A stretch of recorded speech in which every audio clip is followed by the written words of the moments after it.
are in April 1st, and we've got people quarantined in their houses because we're dealing with coronavirus. But what we're doing is raising up the next generation, and what we're talking about in these times is that our next generation has something to say. And so we're gathered here today in Lifeway Church, and we're raising up the next generation, prodding the hearts of these leaders coming up, saying, what do you have to say? And so today we're taking these, what I would call interns, and we want to hear, what do you got to say? And so we're going to hear them minister the word of God today. We're going to hear them present the glorious gospel of Jesus Christ. I hope you're ready. Let's do it.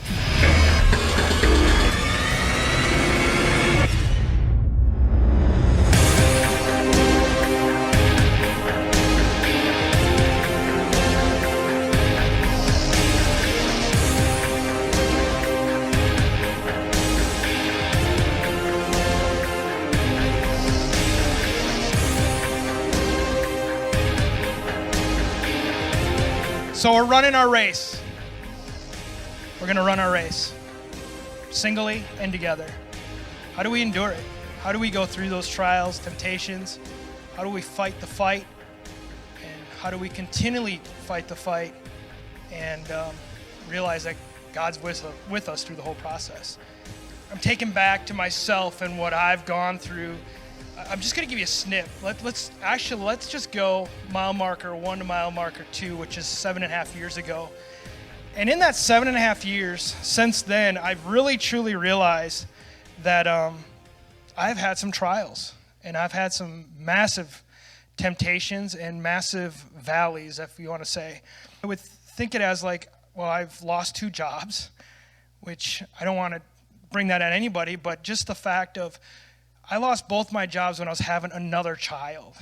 And so even in that, it's like, what do you do? Where do you go? What do you say? Like, I just kept going. I kept fighting the fight. I kept persevering and moving forward.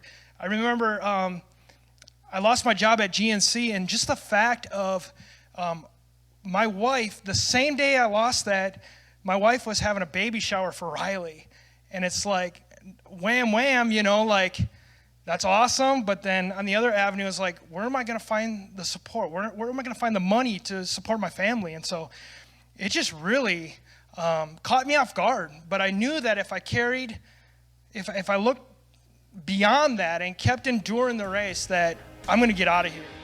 My whole life, growing up, it's been kind of super difficult. It wasn't the best. I've always had the intention of living through God, but I would always ask the question, why should I try living this way?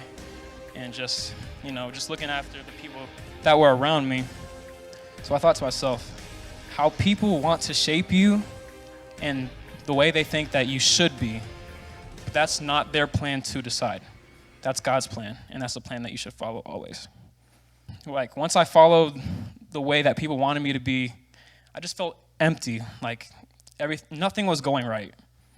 I just found that people I would want to live through, they still treated me with no respect, would treat me like no regard. And then when they would push me on the ground and spit on me like I felt like I was nothing, I would still walk up straight right back to them and still plead for their acceptance. It doesn't sound right, but that's how I felt in that time. So Romans 12:2 says, do not be conformed to this age, but be transformed by renewing of your mind, so that you may discern what is good, pleasing, and the perfect will of God. This spoke to me because I always had that thought in my mind, but people would always sway me toward this to follow what they wanted. And we all know the path that we should follow. We all are here today for a reason. The path away from suffering, the path to true fulfillment. It's no secret. Come on. He built us, he made us into what we are, what we crave to be. It's God. His plan for you is just exponential. So I remember when I first got a calculator in school, I was like, oh, this is sick. I can do anything I wanted to do. So for fun, I would be like, what's 10 times 10? And then I would see that little E button so the E is called exponential. It just keeps going and going and going. And then you get to a certain point where the calculator says error. I can't do it anymore. But I just think of God as his calculator. It's the most powerful calculator. It never stops. 1,000,000 times, it'll keep going. It'll keep going. It'll keep going. It will never say error. He can handle anything. And just like his plan for you, it has no limits. It will never stop growing. It will just grow exponentially. So I want to talk about giving up control, and what do you do when you give up control? You find trust. When I was 16 years old, I was faced with my biggest trial yet, and I was told that I have epilepsy and that I'd be on medication for the rest of my life, and that I wouldn't, I got my driver's license taken away for a while. I was kicked out of school because I was having so many episodes. I was having multiple a day. And there was always that thing dangled above me of, oh my goodness, Auburn, you're at number 100. Oh my goodness, Auburn, you're at number 150. Oh my goodness, you've got to 200. And I always felt like when they said that, it was me, that I was the one causing it, and it made me get filled up with fear and control.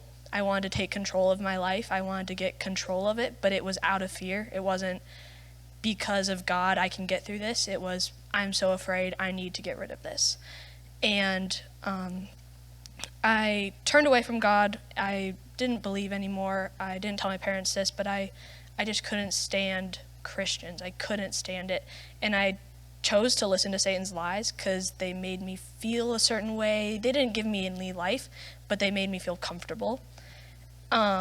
So when I did try to take control of my life, things got way worse, and I kept having a lot more, and I knew that I wanted to go back to God, but I felt like I had already gotten too far away, and there was no going back, until one day I just chose to listen to some Christian music just out of the blue, and I heard a song that said, "When I trust you, I don't have to understand," and it changed my entire life around. From that very second I heard that, I knew that understanding to me was the need to control. I realized like how easy it is to get caught up in life and forget that God has a plan and will for each of us. So sometimes it's easy to get worked up and feel the need to create your own plan to make sure that everything turns out perfect, without realizing that God is waiting right there for you to call on him, to bless you and to be there for you. So Corinthians 2:5 says, 1 Corinthians, "For God intended that your faith not be established on man's wisdom, but by trusting in his almighty power." And this kind of just goes over what I just said, intending that your own faith not be established on man's wisdom, not relying on people saying, well, this is going to happen, this did happen, so this might happen, but relying and trusting on God's almighty power. And just saying that again, God's almighty power, like the God of the universe, is wanting your best. And realizing that it's a choice. And if you choose God's will, you will receive peace. If you choose to get rid of control, you will receive your peace. Recently, the Lord has been doing a work in my heart about understanding what it means to worship and what worship really is, what it means, what it looks like, what it feels like, and then also what it can accomplish in each of our lives. Because growing up, all that worship really was to me was simply just basically singing at church, and it was really just restricted to the four walls on Sunday morning.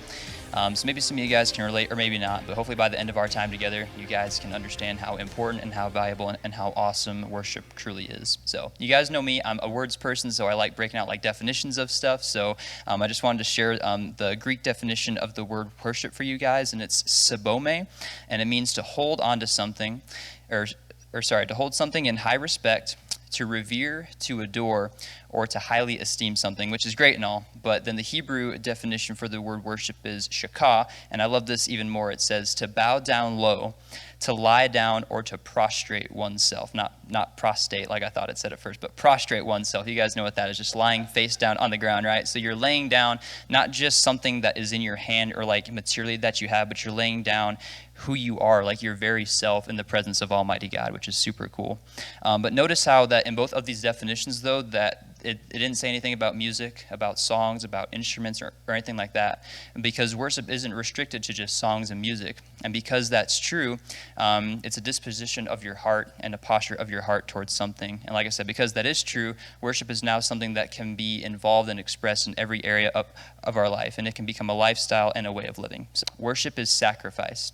It's a sacrifice to God, and it's also a call to be to sacrifice to others. It means surrendering the things that we love and cherish and value, and then being willing to lay them down on the altar of God, on the altar of our lives, and say to God, come and do whatever you want to with it. Worship sacrifice, worship is obedience, worship is submission, and worship is so much more than just singing. That's the one thing that I want you guys to take away from this. All right, so the next thing that worship is giving, all right? It's the giving of our time, our talents, and our money. And I'm just going to give a brief example here as it relates to money. So Matthew chapter 2, verses 1 through 2, and verse 11 says, now after Jesus was born in Bethlehem of Judea in the days of Herod the king, behold, wise men from the east came to Jerusalem, saying, where is he who has been born King of the Jews? For we have seen his star when it rose, and we have come to worship him. And not to sing Christmas carols, right? They did it in a different way. And going into the house, they saw the child with Mary his mother, and they fell down and worshipped him. Then, opening their treasures, they offered him gifts, gold, frankincense, and myrrh, right? So the wise men came to worship Jesus, but not in a way that we would think. They did this by giving him valuable treasures of significant monetary value. So translating that to modern day, this can be viewed as when we give our tithes and our offerings to the church and then use our money to promote God's agenda or to meet the needs of others as well. So this also applies when we offer God our time, our talents, our passions. All of it is worship to him. The last point that I want to cover here with you guys is that I can't have a single conversation without talking about it, but worship is warfare, all right? And it's serious business, and it's awesome. In Acts chapter 16, where we know that Paul and Silas had just been cast into prison after casting a demon out of a young girl. And at the midnight hour, once they had been beaten and tossed into jail, they began to sing hymns unto the Lord, right? And so this was so powerful that it actually shook the very foundations of the prisons, and their chains came off their bodies, and their cell doors were flung wide open, and they were set free, right? So the thing to take away from that is this, is that praise and worship has the power to break the chains and the oppression of the enemy. It shakes the foundations of the prisons that we find ourselves in and sets us free, so get this, that we can go and minister freedom to other people. And then finally, and probably most significantly, at least to me, is we worship in response to God's mercy. So the last verse that I want to show you guys here is Romans chapter 12, verse 1. And it says, therefore, I urge you, brothers and sisters, in view of God's mercy, in light of God's mercy, because of God's mercy, I urge you to offer your bodies as a living sacrifice, because worship is sacrifice. This is your true and proper worship. So that's what worship is, and it's so much more than just singing.